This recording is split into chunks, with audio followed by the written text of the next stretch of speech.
E aí, povo, tudo bom? Estou de volta aqui hoje, sou o professor Thiago de Física e vamos ter uma aula sobre física térmica. E dentro da física térmica, a termologia, que é o que a gente vê na física, vamos estudar mais especificamente hoje a termometria, que é a medida da temperatura. Vamos entender aqui, por exemplo, o que é o calor. Calor seria uma substância ou será que ele é uma forma de energia? E dentro disso, vamos entender hoje o que é temperatura, como ela pode ser medida e as diferentes escalas. Me acompanhe no vídeo, vamos lá comigo. Como eu vinha falando para vocês, na aula de hoje nós vamos tratar de termometria, né? O que é termometria, o que é termologia, o que as escalas termométricas fazem, né? Dentro desse campo da física que é chamado de física térmica ou termologia. É o que a gente vai ver na aula de hoje, né? Considerando que termologia, na verdade, ela é dividida em termometria, que é o que a gente vai trabalhar na aula de hoje, calorimetria, que a gente vai trabalhar numa aula futura, e termodinâmica também numa aula posterior, ok? Então, termologia no sentido da palavra termo significa calor e logia, estudo. Então, quer dizer que termologia é o estudo do calor. E dentro do estudo do calor, um trabalho específico que a gente vai fazer hoje é que é estudar a termometria. Termometria, termo, como a gente falou, significa calor, e metria vem de metros, medida, né? Então, medida da temperatura de um sistema é o nosso objeto de estudo hoje. Então, para isso, termometria, como eu tinha falado, é a parte da termologia voltada ao estudo da temperatura, dos termômetros e das escalas termométricas. Então, vamos entender hoje aqui o que é temperatura, né? Entender aqui o que são os termômetros e os tipos existentes e, no final, as escalas termométricas a serem trabalhadas. Mas, para isso, vamos primeiramente discutir o conceito de calor e temperatura, né? Que para alguns aqui seria, na verdade, uma revisão. O que é o calor? Calor é uma matéria. Imagina, por exemplo, você num dia de muito sol, você vê uma chuva cair e de repente você vê aquele vapor subindo do asfalto, e no seu entendimento você imagina que aquilo ali seja matéria, né? É a manifestação do calor em forma de matéria. Só que isso daí, na verdade, seria um conceito errado, porque calor não é matéria, calor não é fluido, calor é sim uma forma de energia térmica em movimento entre partículas atômicas, motivada pela diferença de temperatura entre ambas. Então só existe calor em manifestação entre corpos com diferentes temperaturas, ok? Dentro desse conceito de calor, vamos entender também aqui o que é temperatura, né? Na verdade, o que é temperatura é uma grandeza associada à energia cinética média das moléculas de um corpo. Então, quer dizer que a energia cinética que está relacionada ao movimento de partículas de um corpo, né? Se as moléculas têm uma energia cinética alta ou baixa, quer dizer que isso vai influenciar diretamente na movimentação delas, logo diretamente na temperatura. Então quer dizer que uma energia cinética média alta quer dizer que eu tenho um corpo com alta temperatura, uma energia cinética média baixa das moléculas eu tenho um corpo com baixa temperatura, ok? Então, para discutir melhor o conceito de calor, a gente vai aproveitar essa animação aqui, em que a fonte, na verdade, a gente vai trocar colocando só a fonte térmica, né? E o sistema de transformação de energia ao invés dessa roda, vamos colocar uma placa solar, né? Essa placa absorvendo a energia solar, a gente percebe que a temperatura começa a subir, né? Ou seja, a energia térmica sendo transformada em elétrica e chegando aqui na água, que é o nosso elemento de análise. Imagina você, por exemplo, como era que essa observação era feita antigamente e o que se acreditava? Que o calor, na verdade, era uma substância ou era uma energia, né? Então, na verdade, até o início do século XIX, cerca de 1800, acreditava-se que, na verdade, o calor ele estava relacionado à presença de um fluido invisível e sem peso, que eles chamavam de calórico. Mas tudo isso mudou com Benjamin Thomson, né, que realizou um experimento e comprovou que o calor, na verdade, não era um fluido, não era um calórico, e sim uma forma de energia. E um dos experimentos de destaque na época que ganhou grande relevância foi de Prescott Joule. Inclusive, em homenagem a ele, a unidade de medida de energia no sistema internacional é Joule. E o experimento dele de destaque comprovou também que o calor não é um fluido, não é uma substância, e sim uma forma de energia. Então, o que na verdade a gente está observando aqui, né, se nós clicarmos aqui no botão da animação para símbolos de energia, a gente vai perceber que o calor em forma de energia ele está se manifestando aqui. E o vapor de água que está subindo, na verdade, né, são gotículas de água em suspensão, mas ele não é o calor, ele é o elemento que sofre a ação do calor, e que exatamente por isso, com o aumento da temperatura, ele entra em estado de vapor, ele começa a evaporar, né? ficando suspenso na atmosfera, como a gente nota aqui na animação. Bom, já entendendo que calor não é um fluido, não é uma substância, em si uma forma de energia, será que essa forma de energia em movimento constante entre moléculas, entre corpos, será que essa forma de energia ela nunca cessa, ela nunca para de transitar entre um corpo e outro? Será que em algum momento esse movimento do calor ele cessa? Vamos entender aqui dando continuidade na nossa aula. Analise comigo esse sistema aqui. Imagina que esse sistema seja isolado, ou seja, esse ambiente onde esses dois corpos estão não trocam calor com o meio externo, de forma que o corpo da esquerda tem temperatura diferente do corpo da direita quando os dois são colocados em contato. Então vai haver troca de calor entre eles. Mas essa troca de calor, esse trânsito de calor aqui, ele vai ser infinito? Ele vai ficar acontecendo de forma ininterrupta? Não. Vai haver um momento em que as temperaturas vão se igualar do corpo da esquerda e do corpo da direita, o que vai caracterizar então que esses dois corpos entraram em equilíbrio térmico. E a partir do momento que nós temos equilíbrio térmico, quer dizer que as temperaturas se igualaram e o calor deixa de fluir do corpo de maior temperatura para o de menor temperatura, ok? Então, já sabendo que o calor é uma forma de energia que, ao se propagar em direção ao corpo e ele recebendo, ele aumenta a energia cinética das moléculas, ou seja, quer dizer que o grau de agitação das moléculas aumenta, logo a temperatura aumenta. Mas como é que a gente pode com precisão medir a temperatura de um corpo?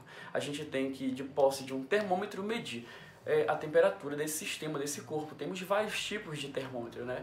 Um dos mais usados, por exemplo, para medir a temperatura do corpo de uma pessoa é o termômetro de mercúrio, né? Que ele tem um bulbo de vidro e com a dilatação do mercúrio a gente pode medir o comprimento do mercúrio e medir a temperatura daquele corpo após um equilíbrio térmico ser alcançado. Tem também o termômetro de infravermelho, que ele mede a temperatura à distância. Você aciona a pistola do termômetro de infravermelho e num alcance, né, a uma certa distância, ele consegue medir a temperatura de um sistema, como por exemplo de uma fogueira, da chama do fogão, sem mesmo você ter que levar um termômetro próximo, porque o termômetro de infravermelho, à distância, você mede a temperatura. Mas todos esses têm como propósito, de vários tipos de termômetros, medir a temperatura. Mas como é que a gente mede a temperatura e quantas escalas tem no mundo inteiro? E quais são as mais usadas? Vamos acompanhar no detalhe aqui da nossa aula. Acerca das escalas termométricas, né, que são várias no mundo inteiro, mas as de destaque, que são as 3 mais usadas no mundo, são as escalas Kelvin, Celsius e Fahrenheit, né? Entre as tantas escalas, porque muitos cientistas decidem aderir, né, à sua escala própria, e por isso, em comparação, né, com uma escala já existente, considerando os pontos de fusão da água e de ebulição, ele pode determinar uma escala própria, né? Mas as 3 mais usadas no mundo são as escalas Kelvin, Celsius e Fahrenheit. A escala Celsius, escala Kelvin aqui, é a escala absoluta, porque ela atribui apenas valores absolutos, né, a valores positivos, indo de 0 Kelvin até 373. E também temos a escala Celsius e a escala Fahrenheit. A escala Kelvin, a escala absoluta, é usada no Sistema Internacional de Unidades. A escala Celsius é a escala mais usada no Brasil, né, em alguns países que falam língua portuguesa. E a escala Fahrenheit é a escala mais usada em países que falam língua inglesa, né, em muitos países da Europa também. Considerando que nesse estudo a gente vai analisar a água como objeto de referência para medir essa temperatura, a água a nível do mar, né, para o ponto de fusão e de ebulição. Se você observar bem comigo, a escala Kelvin aqui ela tem como ponto de fusão em que a água passa do estado sólido para o estado líquido 273 Kelvin.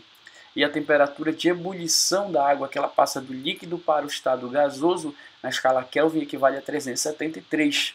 E na escala Celsius, a temperatura de fusão da água vai ser 0 graus Celsius e a temperatura de ebulição vai ser 100 graus Celsius.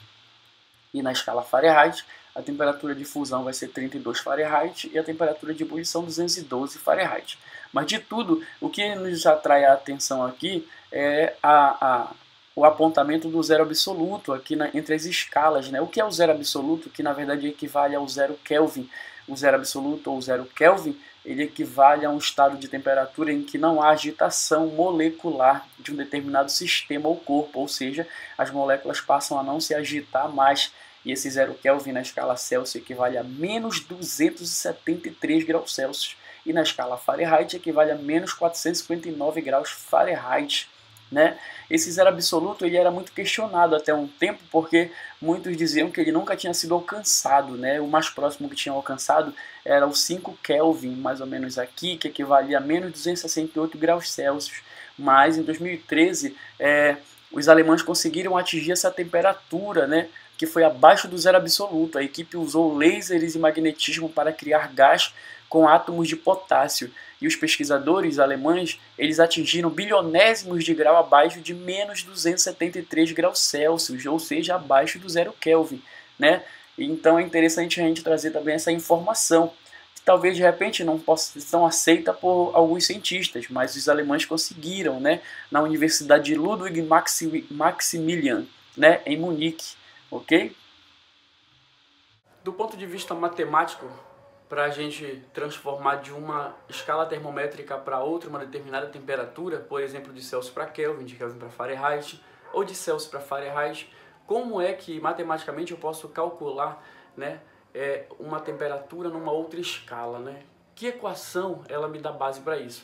E se eu não quiser transformar uma temperatura, e se eu quiser transformar, por exemplo, um intervalo de temperatura, como é que a gente pode fazer isso? Vamos fazer essa análise aqui no finalzinho da nossa aula agora. Considerando as três escalas Celsius, Fahrenheit e Kelvin, né, a gente poderia, por exemplo, buscar escrever uma equação que transforma uma determinada temperatura em Celsius para Fahrenheit e de Fahrenheit para Kelvin, ou de Celsius para Kelvin, né? Considere, por exemplo, aqui três intervalos proporcionais, por exemplo, intervalo A na escala Celsius, intervalo C na escala Fahrenheit e o intervalo E na escala Kelvin. Eles três são proporcionais, da mesma forma que na escala Celsius o intervalo B é proporcional ao intervalo D na escala Fahrenheit e ao intervalo F na escala Kelvin, no caso, né? E como eu posso transformar uma temperatura de uma escala para outra? Fazendo essa proporção, né, entre A, B, C, D, E e F, a gente vai escrever através da proporcionalidade entre as escalas termométricas a equação para transformar um determinado valor de temperatura, de forma que a gente vai chegar à seguinte equação, que a temperatura em Celsius, uma temperatura qualquer, equivalente em Fahrenheit e em Kelvin, essa temperatura em Celsius dividido por 5 é igual a Fahrenheit menos 32 por 9, que é igual a Kelvin menos 273 sobre 5. Se eu quiser transformar de Celsius para Fahrenheit, eu elimino aqui Kelvin menos 273 sobre 5. Se eu quiser transformar de Fahrenheit para Kelvin, eu elimino Celsius sobre 5. E assim vai, sempre que eu quiser transformar de uma escala para outra. E quando eu quero transformar um intervalo de temperatura, não é tão diferente, né? A equação ela vai tratar, ao invés de um valor de temperatura específico, ela vai tratar de um delta T, né? Um intervalo de temperatura, seja para a escala Celsius, seja para a escala Fahrenheit, seja para a escala Kelvin. E você percebe que a equação ela fica até parecida, né? Já que o denominador ele é mantido, a única coisa que muda aqui é que os elementos do numerador aqui em cima, todos eles se tornam delta. Delta significa variação. Então, variação de temperatura em Celsius, variação em Fahrenheit e variação em Kelvin. Ok? Então, gente, a nossa primeira aula sobre termometria fica aqui. Espero que vocês tenham entendido um pouco sobre o que é termometria, sobre as escalas termométricas, as equações que são usadas para transformar uma temperatura ou um intervalo de temperatura. Então, até a próxima aula, que é a parte 2 de termometria, e que nós vamos praticar apenas exercícios, ok? Valeu, tchau, tchau, até mais.